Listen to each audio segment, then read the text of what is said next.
Hey guys, Mr. Remus here with another build guide.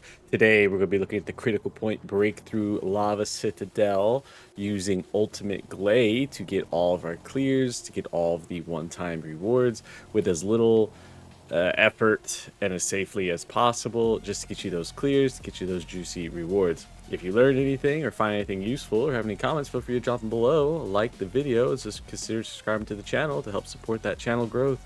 Without further ado, let's get into it. First, we'll go over the mods and what we're doing with them and how this works. First, you want as much HP as possible, aiming for at least 35,000. Anything extra is just for survivability purposes, but 35,000 is going to give us the most damage as possible. If you're not sure how Gley's third ability works, you deal skill damage that scales off of her HP, not her skill power, and we will be taking use of this during the fight. So knowing that we need as much HP as possible, three really important HP mods that we're going to be running are increased HP, stim accelerant. Gley does not use MP, so this is just free HP. Time disruption, this will give us skill cooldown and max HP, but the skill cooldown is actually kind of extra. And then on your ancestor mod, you want to ensure that you have max HP increase. Since our third ability is going to need as much uptime as possible to maintain damage, maximize duration, skill extension, and continuous development are all really good for duration, as well as ensuring you have some skill duration on your ancestor mod.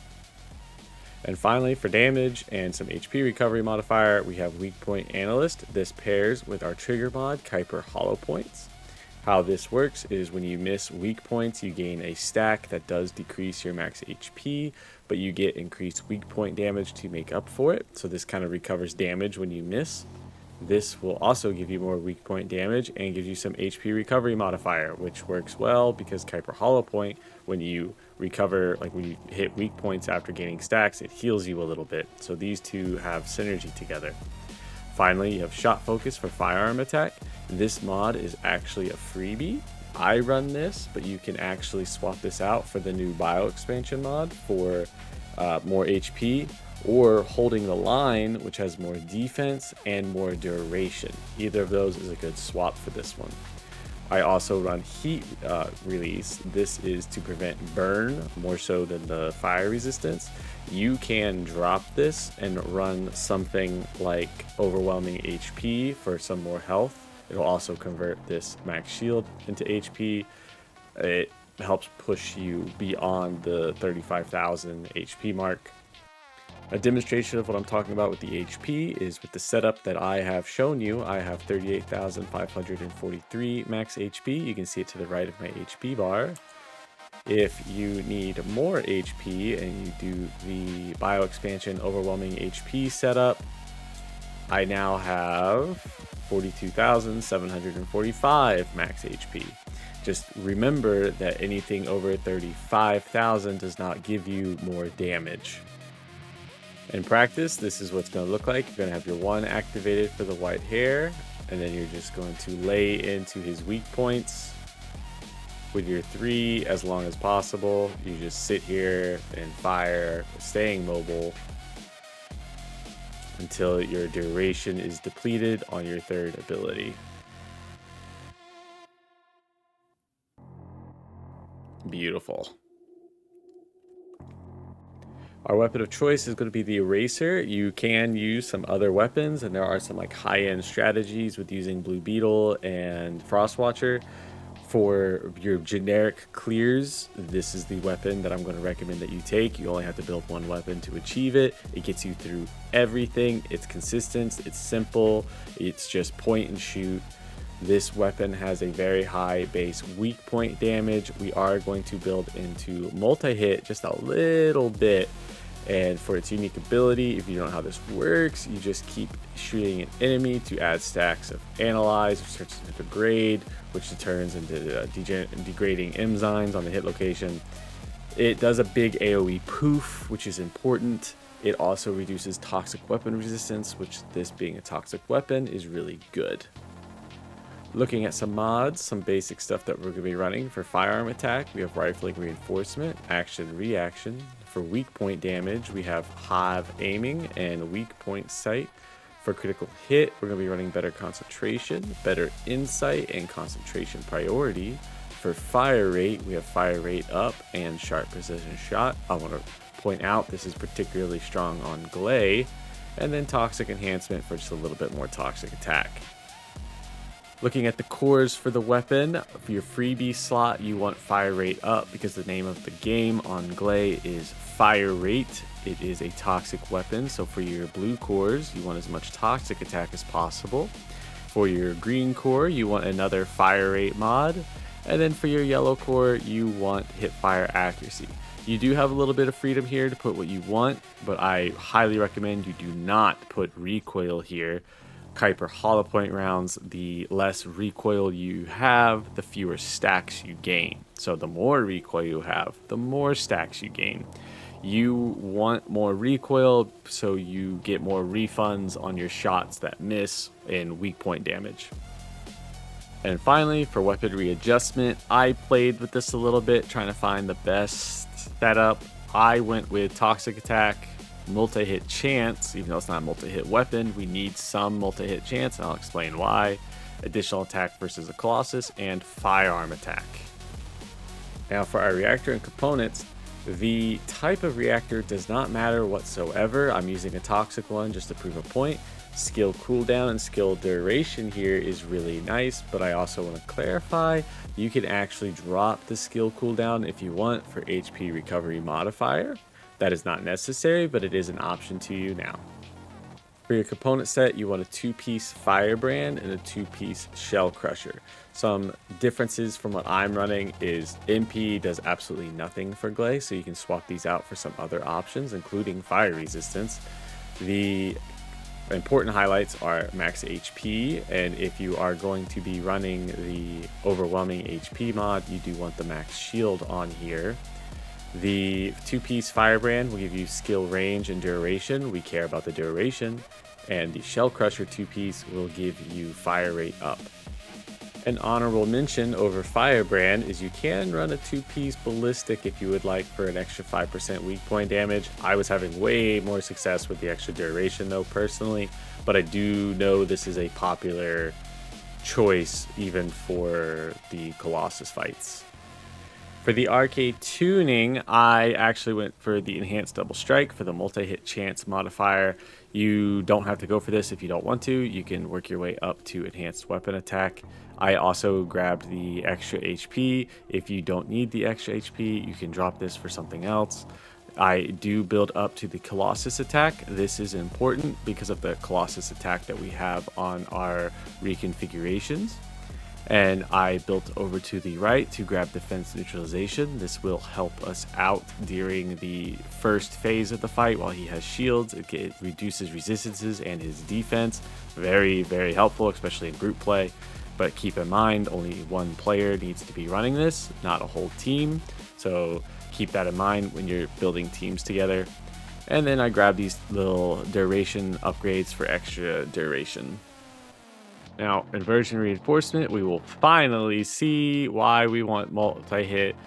This node strike point amplification. When landing a multi-hit with a firearm, you get a buff that increases your weak point damage by 9%, up to 3 stacks. So you're talking a 30% buff almost, just for shooting multi-hits. You're going to be firing so fast, even having that little bit of multi-hit, you're going to have this up the entire time.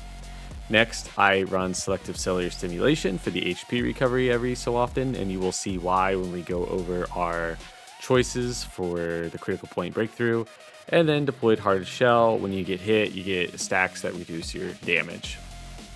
Now for the fun stuff, Lava Citadel. If you don't know how critical point breakthrough works, you have to get a basic clear first before you can dive in to increasing the critical points. Before we get into the critical point mechanics, we want to talk about Lava Citadel himself.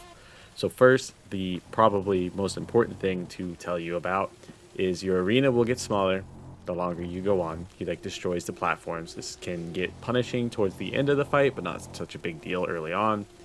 He has a attack that's very important that you look out for. When you see him dive into the ground and disappear, he will reappear somewhere near the center of the map, along with 3 new pillars. It is imperative that you destroy the 3 pillars while inside of the fire tornado.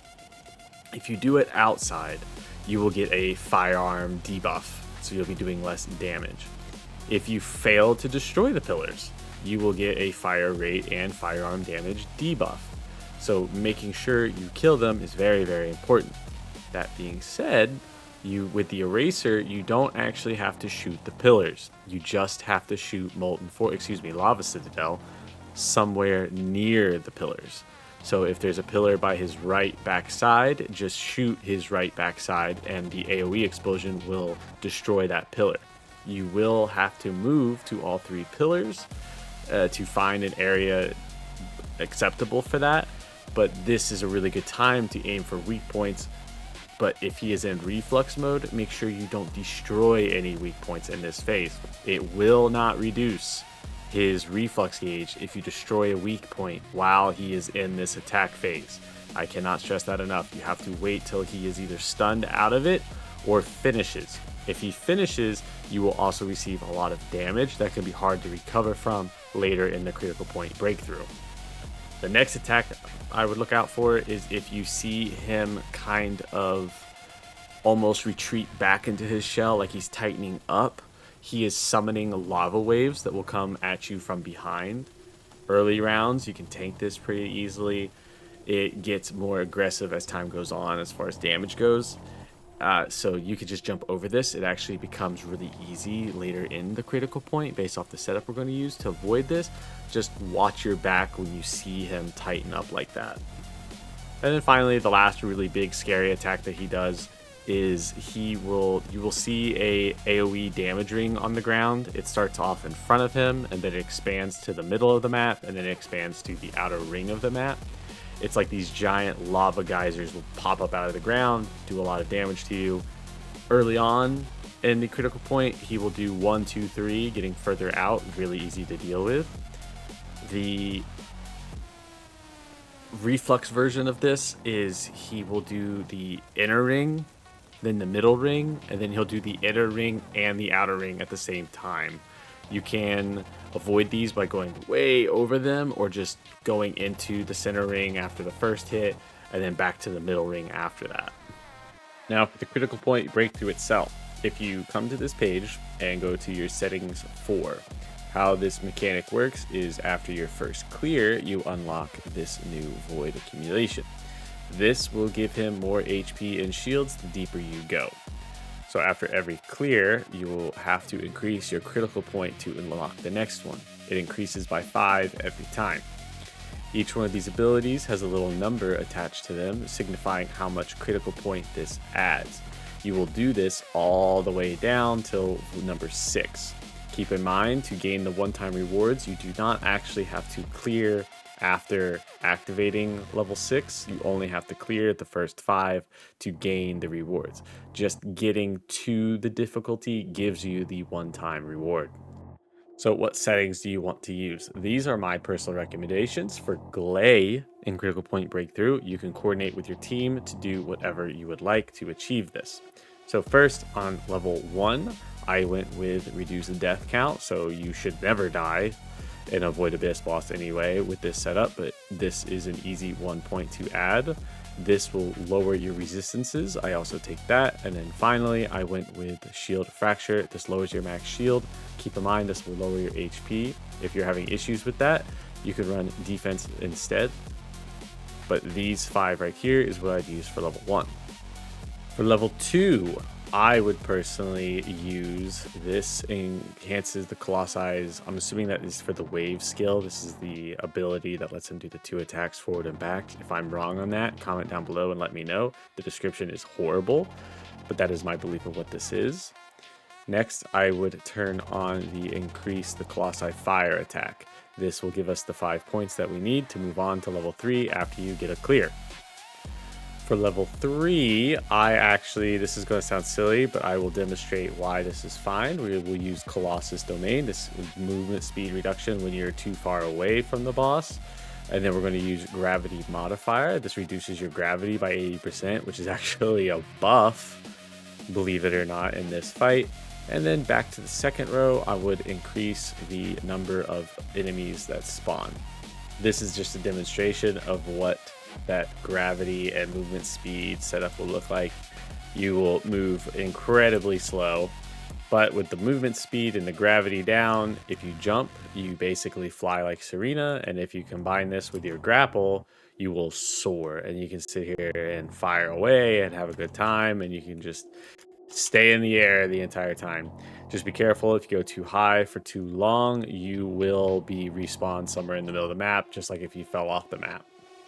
Now for level 4, I would decrease your death count because, again, you should never die. The increased damage received while stationary, because you're going to be moving the entire time, is really good. And then the sustained reflux, it makes it harder to knock him out of the reflux mode.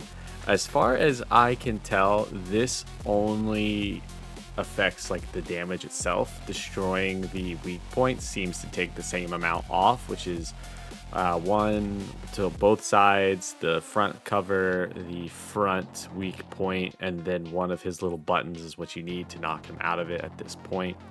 And then for your fifth and final point, I increase this up here to get your 20 points. And finally, for level 5, this is the last clear you need to receive all your one-time rewards. I would recommend that you put on regenerative metal. If the Colossus takes no damage for a certain period of time, he will recover shields. The eraser does damage over time, so you should always be able to do damage. I've never had an issue where I felt like this was even on. It felt pretty free. And then finally, for 25 points, pain injection. When you roll, you will take damage. You're going to be in the air the entire time. You're not really going to be rolling at this point, so this is a really good time to take this. Level 6 and beyond is for leaderboard chasing. And me personally, I have everything turned on right now that I would feel comfortable using as a modifier in some way, shape, or form. Anything not highlighted I find to be particularly extra scary, so just use caution if you're going to chase the leaderboards. Obviously, the more of these you can put on, the better you're going to do. You really got to dive into some like deeper strategies if you want to go full ham for the leaderboards. This build is more for just consistent clears every week and getting your one-time rewards off to the side. With that being said, that should be everything. If you guys have any questions, comment them down below. I'll do my best to answer them as fast as possible. If you learned anything and enjoyed the video, consider liking it and subscribing to the channel to help us grow. I appreciate you guys, and I'll see you next time with another build video.